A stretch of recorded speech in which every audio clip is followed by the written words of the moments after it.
حضرت ام فضل رضی اللہ تعالی جو حضور صلی اللہ علیہ وسلم کی حقیقی چچی ہیں، حضرت امام حسین کا بچپن حضرت فاطمۃ الزہرا کی آغوش کے بعد زیادہ عرصہ آپ ہی کی گود مبارک میں گزرتا ہے۔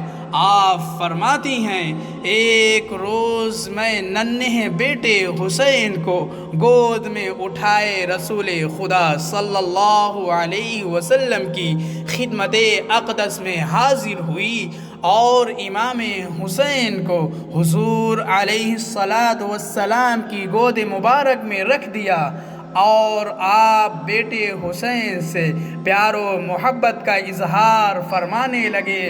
تھوڑی دیر کے بعد میں کیا دیکھتی ہوں کہ رسول خدا صلی اللہ علیہ وسلم کی آنکھیں اشک بار ہیں، آنسو کی برسات ہے۔ میں نے عرض کیا، حضور میرے ماں باپ آپ پر قربان ہوں، یہ کیا ماجرا ہے؟ آپ کیوں اشک بار اور غمناک ہیں؟ حضور علیہ السلام نے فرمایا، میرے پاس ابھی حضرت جبریل علیہ السلام آئے تھے اور انہوں نے مجھے بتایا کہ میری امت میرے اس بیٹے کو شہید کر دے گی۔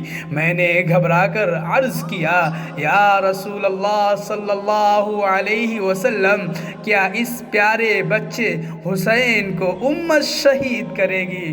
حضور علیہ السلام نے فرمایا، ہاں، اسی میرے بیٹے حسین کو میرے بعد میری امت شہید کر دے گی۔ یہ دیکھو، جبریل علیہ السلام نے مجھے اسی جگہ یعنی حسین کے مقتل میدان کربلا کی سرخ رنگ کی مٹی بھی لا کر دے دی۔ اللہ اکبر۔